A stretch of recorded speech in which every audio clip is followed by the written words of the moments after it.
Pensemos nisto por um momento. Vivemos, sem margem para dúvidas, na maior era de informação da história humana. Temos gigabytes de dados abertos, relatórios técnicos intermináveis, comissões de especialistas para tudo e mais alguma coisa. O diagnóstico das falhas sistémicas das nossas economias e democracias raramente não se escapa, pois não?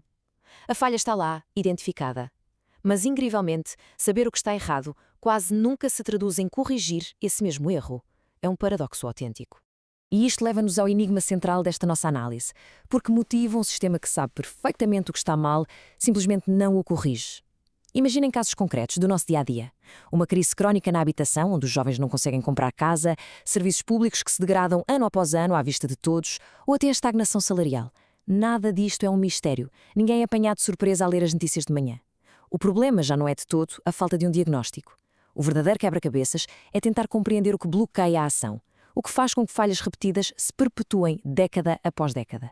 Para ancorar isto na realidade, olhamos para o Reino Unido, aqui perfeitamente ilustrado por esta imagem de Londres. É talvez o caso de estudo mais fascinante. Estamos a falar de uma das democracias mais antigas e funcionais do mundo.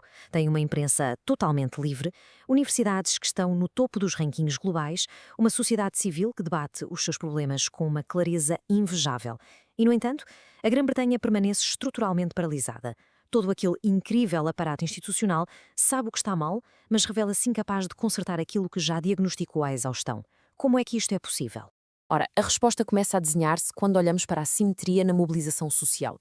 Pensemos no problema da habitação britânica ou na enorme desigualdade entre regiões. Não faltam, repito, relatórios oficiais sobre isto.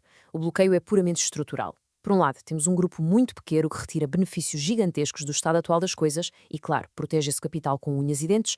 Por outro lado, temos a grande maioria que sofre os custos diluídos desta estagnação, mas que, precisamente por serem milhões e com custos dispersos, não se consegue organizar para forçar a mudança. Secção 1. O critério de David Deutsch. Boas versus más explicações. Para compreendermos a persistência deste bloqueio, temos de sair da economia pura e dura e entrar um pouco na epistemologia. Sem grandes jargões, temos de olhar para a forma como avaliamos e validamos o nosso conhecimento. Como é que o sistema justifica os seus próprios fracassos? O físico David Deutsch traz-nos uma distinção vital usando o exemplo das estações do ano. De um lado temos o antigo mito grego de Perséfone. Os gregos diziam que as estações mudavam porque Hades a tinha raptado. E no inverno, a mãe dela, Deméter, ficava tão triste que impedia as plantas de crescer. Ora, isto é uma explicação, mas reparem como é extremamente fácil de variar. Se os gregos de repente descobrissem que no hemisfério sul é verão quando na Grécia é inverno, poderiam facilmente inventar que a tristeza de Deméter empurrava o calor para sul. O mito sobrevive porque se molda a qualquer facto novo. Do outro lado, temos a teoria astronómica da inclinação do eixo terrestre. Esta teoria é rígida, é difícil de variar. Se um único facto a contradissesse, a teoria inteira desmoronava-se, porque os seus elementos dependem todos uns dos outros. Não dá para ajustar ao sabor do vento. E é por isso que temos de fixar esta ideia de Deutsch, que é central. Uma boa explicação é uma explicação difícil de variar enquanto continua a dar conta daquilo que se propõe explicar. Pensemos nas justificações que ouvimos todos os dias para a nossa estagnação. Fala-se vagamente de problemas estruturais, de conjetura internacional. Estas narrativas funcionam exatamente como o mito grego de Perséfone. Sobrevivem porque são tão vagas que se ajustam a qualquer crise. E explicações maleáveis são um veneno para corrigir a realidade, porque nunca forçam ninguém a apontar o bisturi ao mecanismo exato onde o erro está a ocorrer. Então, para que não fiquem dúvidas, uma explicação difícil de variar é uma estrutura analítica rigorosa em que se mexemos numa peça, afetamos o todo. E aqui está a verdade mais desconfortável de todas. Os sistemas disfuncionais evitam ativamente usar explicações difíceis de variar. Fazem-no de propósito. Porquê? Porque uma explicação exata, que aponta responsabilidades a uma engrenagem específica, obriga a que se faça uma correção imediata e profunda.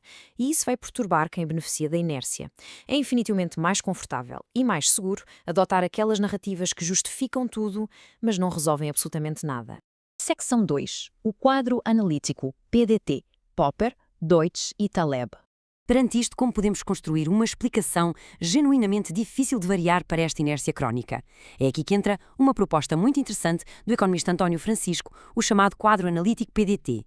Sublinho que isto é uma proposta académica, aberta a escrutínio e à crítica, e o objetivo é mesmo desmontar o bloqueio corretivo. As três iniciais representam três falhas que funcionam como um circuito fechado, mas no centro geométrico deste modelo está um conceito crucial, a captura distributiva. E atenção, não estamos a falar de corrupção criminal, de malas com dinheiro. A captura distributiva é a forma legal, rotineira e orgânica como o sistema reproduz vantagens para quem já tem poder ou posição, barrando a entrada de novos atores ou ideias. É este motor central que vai alimentar as 3 falhas à sua volta. Vejamos, então, os 3 pilares que dão nome ao modelo PDT, de forma muito clara. Primeiro, o P vem de Karl Popper. Ele ensina-nos que o progresso exige que a crítica circule livremente e gere correções. Mas aqui o circuito está interrompido. Critica-se muito, mas não se corrige nada. Segundo, o D de David Deutsch. O que é que neutraliza essa crítica de Popper? Exatamente as explicações maleáveis que falámos antes. A crítica bate num muro de desculpas vazias. E, finalmente, o T de Nassim Taleb. A externalização dos custos do erro. Aqueles que estão no topo a tomar as decisões que travam as reformas não sofrem as consequências dessas decisões na sua própria pele. Não têm skin in the game. Estas 3 dimensões funcionam como uma armadura que impede a sociedade de aprender com os próprios erros. Façamos aqui uma pausa rápida, mas absolutamente essencial. Este quadro de análise é neutro e não toma qualquer partido político. Não está aqui a defender que o problema se resolve com um Estado mínimo ou com um Estado gigante. A beleza e a tragédia da captura distributiva é que ela não escolhe ideologias. O bloqueio corretivo opera quer nas burocracias pesadas e ineficientes de um grande Estado social, quer no mercado supostamente desregulado, mas que na prática está capturado por oligopólios privados.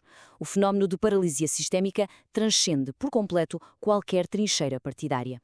E se olharmos bem para este ciclo, percebemos que o bloqueio não é irracional. Do ponto de vista de quem ganha com ele, faz todo o sentido. Imaginem que um grupo pequeno retira um benefício colossal por travar uma reforma, por exemplo, leis que mantêm o preço da habitação altíssimo. Eles vão investir uma energia feroz para manter tudo na mesma. Já o custo de não fazer essa reforma está espalhado por milhões de famílias que sofrem um pouco todos os meses, o que torna quase impossível mobilizar toda essa gente em uníssono. Não há aqui nenhuma conspiração obscura. É apenas a força fria da matemática e da coordenação assimétrica de interesses a garantir que as reformas profundas morrem na praia. Secção 3. Subdesenvolvimento funcional. A resolução. Se voltarmos agora ao Reino Unido, ou a tantas outras democracias que há décadas publicam relatórios sobre os seus próprios declínios sem os travar, percebemos que precisamos de um nome novo para esta doença. E é aqui que chegamos ao subdesenvolvimento funcional. Atenção, isto não é subdesenvolvimento no sentido de pobreza extrema ou falta de escolas e conhecimento. Pelo contrário. É a terrível patologia de um sistema que normalizou a sua própria impotência. O conhecimento está lá, a imprensa relata, os académicos avisam, a sociedade inteira sabe. O que desapareceu foi a força mecânica e estrutural para transformar essa enorme clarividência num ato de correção real. E terminamos com uma premissa profundamente inquietante. O que é que acontece ao longo prazo a um sistema hipercompetitivo que avança de olhos bem abertos em direção ao abismo e, mesmo assim, decide não travar, apenas para não incomodar os passageiros de primeira classe que lucram com a viagem? É algo que abala toda a nossa confiança no progresso. Mas a nossa análise não fica por aqui. Na próxima explicação desta série, vamos tirar este modelo do campo teórico e testá-lo brutalmente no terreno. Vamos aplicá-lo em formato de matriz não apenas ao Reino Unido, mas a contextos radicalmente diferentes como a África do Sul e Moçambique. Será que o modelo se aguenta? É uma pergunta que deixo no ar. Pensem nisto e até à próxima.